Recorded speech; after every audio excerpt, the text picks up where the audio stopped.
Okay.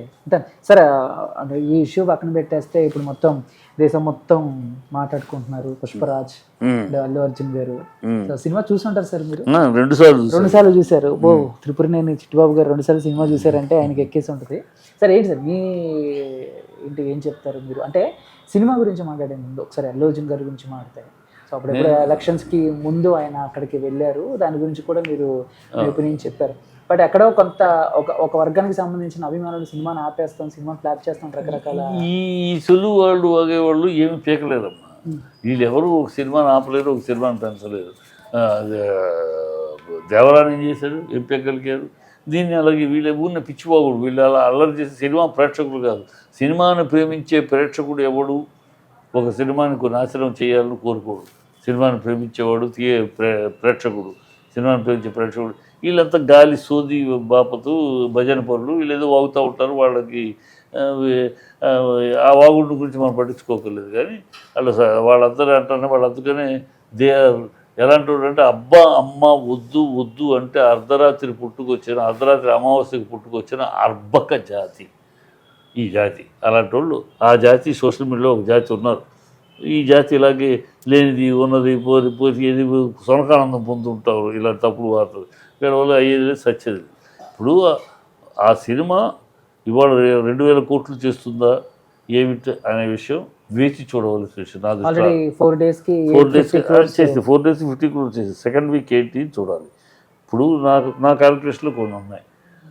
First Pushpa 1లో సినిమాలో కొన్ని tracks బ్రహ్మాండంగా ప్రజలు మెప్పించింది. ఆ లవ్ ట్రాక్ చక్కటి ఎంటర్టైన్మెంట్. సినిమా మొత్తం ఆ లవ్ ట్రాక్ ఫుల్ ఎంటర్టైన్మెంట్. ఆ అమ్మాయిని బట్టలు ఇప్పేసి చెయ్యాలి అనే సీన్లో ఆ సెంటిమెంట్ డ్రామా, వీడు వెళ్ళి ఫైట్ చేసి సూపర్ డ్రామా. ఈ రెండు బాగా పండిని ఇక యాక్షన్ పార్ట్ ఉన్నాయి. అందువల్ల సినిమా ఫుల్ ఫ్లెడ్జ్డ్ సినిమాగా అందరూ చూసే యూత్ లేడీస్ కూడా చూడగలిగే ఒక సినిమాగా. ఇప్పుడు ఈ సినిమాలో ఆ ట్రాక్ మిస్సింగ్. ఆ ఎంటర్టైన్మెంట్ పార్ట్ అనేది లేదు అసలు సినిమాలో. స్టార్ట్ టు ఫినిష్ ఫైట్లు యాక్షను ఎమోషనల్ అంతే. ఎక్కడా ఒక చక్కటి లబ్స్ అయిన ఎంటర్టైన్మెంట్ లేదు. మ్యూజిక్ ఒక్క సాంగ్ తప్పితే ఆ సినిమాతో పోలిస్తే 3 పాటలు ఆ సినిమాలో మళ్ళీ చెవులో హాంటింగ్. సామి అనే పాట కానీ, శ్రీవల్లి పాట కానీ, వంట అంట పాట కానీ ఎన్నిసార్లు విన్నా మళ్ళీ విన్నా చెవులు మళ్ళీ సినిమాని చూపించేటట్టు తీసుకెళ్ళి. అలాంటి సినిమా అలా మళ్ళీ సినిమాకి వెళ్దాం, ఆ పాట కోసం వెళ్దాం అనే పాట దీంట్లో లేదు. బాగున్నాయి అంతే పాట. అమ్మ స్త్రీలు ఇలా పాట ఏదో దుమ్ము లేకపోద్ది గమ్ము లేకపోద్ది అంటే ఏమీ లేపలా. అక్కడ లేపింది ఏమీ లేదు. ఏదో ఉందంతే, పర్వాలేదు అంతే. స్టెప్స్ అయ్యి ఆ పాటలోనే బాగుంది. ఫీలింగ్ పాటల్లో సూపర్ స్టెప్స్. దీంట్లో అసలు స్టెప్పింగ్ కూడా పెద్ద గొప్ప స్టెప్స్ లేవు, ఏమీ లేవు.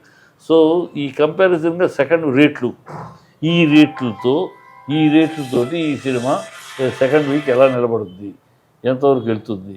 ఇప్పుడు ఆల్రెడీ ఫస్ట్ వీక్లోనే 3వ రోజు 4వ రోజు 40% ఖాళీ ఉన్నాయి థియేటర్లో. ఇక్కడే కాదు, ఢిల్లీ కాదు, ఎక్కడ చూసినా 40% ఖాళీ, 60% ఫుల్ అవుతుంది. సో ఈ రేట్ల వల్ల ఈ పిక్చర్కి ఉన్న ఓన్లీ యాక్షన్ పార్ట్ బాగా తీశారు. 2 ఎపిసోడ్లు కళ్ళు గగురుపోయేలా తీశారు. ఫస్ట్ ఎపిసోడ్ జపాన్ ఈ హాలీవుడ్ సినిమాలో చూసామా, తెలుగు సినిమాలో అంత ఆ లెవెల్లో తీశారు. Fight extraordinary. జాతరలో ఎరగదీశాడు పర్ఫార్మెన్స్ ఈ 2 ఎపిసోడ్లు. కానీ ఈ 2 ఎపిసోడ్లు ఆడియన్స్ని మళ్ళీ చూడటానికి తీసుకొచ్చే ఎపిసోడ్లు కాదు. బాగున్న ఎపిసోడ్లు బ్రహ్మాండం. ఒకసారి మొదటిసారి చూసినప్పుడు కళ్ళు బయలుకి ఎవరు చూస్తారు. దానికోసం మళ్ళీ రెండోసారి వెళ్తామా వెళ్ళాం. సరే మీరు మరి నేను రెండోసారి ఎందుకు వెళ్ళానంటే నేను ఒక లెక్క నేను వెళ్ళి చూసినప్పుడు ఈ వీళ్ళు ఏదో ట్రోల్ చేస్తున్న డైలాగులు నాకెక్కడ పెద్దగా అనిపించలేదు. ఇవన్నీ ఏం మామూలు కథలో నడిచిపోయింది. కథలో నాకు ఏంటిది, నేను ఈ కథలో ఫాలో అయ్యాను, నేను ఎక్కడ ఇలాంటి కాంట్రవర్సీ వెళ్ళదు లేటని అందుకని రెండోసారి వెళ్ళాను. నేను తప్పు చూస్తున్నాను సినిమా నేను చూడటం. అప్పుడు రెండోసారి వెళ్తే అప్పుడు ఇది అనవసరం, వీళ్ళు అసలు కథ ప్రకారం అనే మాట పట్టుకొచ్చి సరే గుండు కొట్టించింది పవన్ కళ్యాణ్ అంటించి, అయితే గుండు కొట్టించే సీను అర్ధనారి వాళ్ళ గుండు కొట్టిస్తారు. దాని పవర్ ఏంటి, పిచ్చనా కొడుకులు పిచ్చగోవాగుళ్ళు, ఈ బుద్ధి జ్ఞానం లేని. అదే చెప్పాను, అబ్బా అమ్మ వద్దు వద్దు అంటే అర్ధరాత్రి అమావాస్యలో పుట్టిన అర్బకు జాతి అలాగా మాట్లాడుతూ ఉంటారు. సార్ అంటే సో రిలీజ్కి ముందు ఒక చిన్న వార్ అయితే నడిచింది, మెగా వర్సెస్ అల్లు ఫ్యాన్స్ అని. బట్ మొన్న ఒక 2 days back and Allu Arjun గారు మాట్లాడుతూ ఆయన personally note thank you Kalyan బాబాయ్ అని చెప్పారు. ఆయన డిప్యూటీ సీఎం కళ్యాణ్ బాబాయ్కి కూడా స్పెషల్లీ థ్యాంక్స్ అని చెప్పారు. సో ఆయన అలా చెప్పడంతో ఈ వార్కి ఇక్కడితో ఒక ఫుల్ స్టాప్ పడిపోతుంది అనుకోవచ్చా? ఇక మళ్ళీ ఇక అది సర్దుమణి అసలు వాళ్ళ మధ్య వార్ లేదమ్మా. కానీ అది ఫ్యాన్స్ మధ్య ఫ్యాన్స్ అది ఊరినే ఉన్న. ఇప్పుడు మన గన్ షాపులో ఎంత ఘనంగా చెప్పాడు చిరంజీవి గురించి, చాలా ఘనంగా చెప్పాడు కదా మనవాడు అర్జున్. సో అది ఎవరు ఫ్యాన్స్ మధ్య మా హీరో కన్నా ఈ హీరో ఎదిగిపోతున్నాడు, ఇది ఈ హీరో మా హీరో ఇంకా రీజనల్ లెవెల్లో ఉన్నాడు,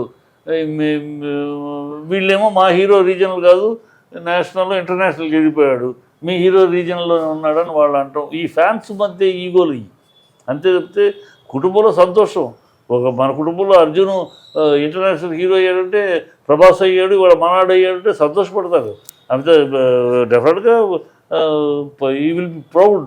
తన మేనడు మీద ప్రౌడ్గా ఉంటాడు చిరంజీవి, అంతేకాని ఈర్ష్యపడ్డు కదా. ఈ ఫ్యాన్స్లో ఉంటుంది నా హీరో నీ హీరో, నా హీరో ఇంటర్నేషనల్ అయిపోయాడని వీళ్ళు వాగుతారు, మీ హీరో రీజనలే, ఇంకా మీ రీజనలే దాటలేదు మీరు, మా వాడు నేషనల్ ఇంటర్నేషనల్ అయిపోయి ఈ ఫ్యాన్స్ అవి అక్కడ అందువల్ల కనపడే తప్పితే సోషల్ మీడియా వల్ల వాళ్ళకి అడ్వాంటేజ్ వాగుతూ ఉంటారు. కానీ నిజమైతే కాదు. నిజమైతే ఎక్కడో ఒక మారుమూల ఒక ఈర్ష్య ఉండొచ్చేమో. చిరంజీవి గారి బ్రాండ్ మీద, చిరంజీవి గారి హ్యాండ్ బ్యాగ్లో ఉన్న వాళ్ళు ఎవరు సాధించలేకపోతున్నారు. అలా కాకుండా అల్లు అని సపరేట్గా స్టార్ట్ అయిన అర్జున్ చేయగలుగుతున్నాడు. ఆ క్రెడిట్ మనకు రావట్లేదు. అల్లు అర్జున్ సక్సెస్ ఆ క్రెడిట్ మనకు రావట్లేదు అనేది ఎక్కడో ఉంటుంది. అది డెఫినెట్గా ఉంటుంది. అది ఎక్కడో ఒక మూల ఉంటుంది. అదంతే. అది లేదు అనే మాట అబద్ధం లేదు అంటే ఇక్కడెక్కడో కొలుకుతూ ఉంటుంది. మన బ్యాండ్ బ్యాగుల్లో ఉన్న వాళ్ళు ఎవరు వెళ్ళలేదే. నేను ఈ బ్యాండ్ వ్యాగన్ కాదు, నేను అల్లు రామలింగే మనవాడిని, అల్లు అరవింద్ కొడుకుని, అల్లు అర్జున్ని, అల్లు అనేది నాకు ఒక 3 తరాలుగా ఇండస్ట్రీలో నా హెరిడిటరీ, దాన్ని కాపాడుకుంటూ వెళ్తున్నాను. అతను ఎక్కుతున్నాడు పైకి. మెగాస్టార్ బ్యాండ్ బ్యాగులో ఉన్న వాళ్ళు ఎవరు ఎక్కట్లా, ఇక్కడే ఆగిపోతుంది. రామ్ చరణ్ గారికి కూడా మంచి ఇప్పుడు రామ్ చరణ్ వెళ్తున్నాడు కదా, అది వెళ్తే సంతోషపడతారు. అది కూడా వెళ్తే అది ఏమైనా అయింది అనుకోండి ఇంకా బాధపడతారు. Thank you sir. ఓకే.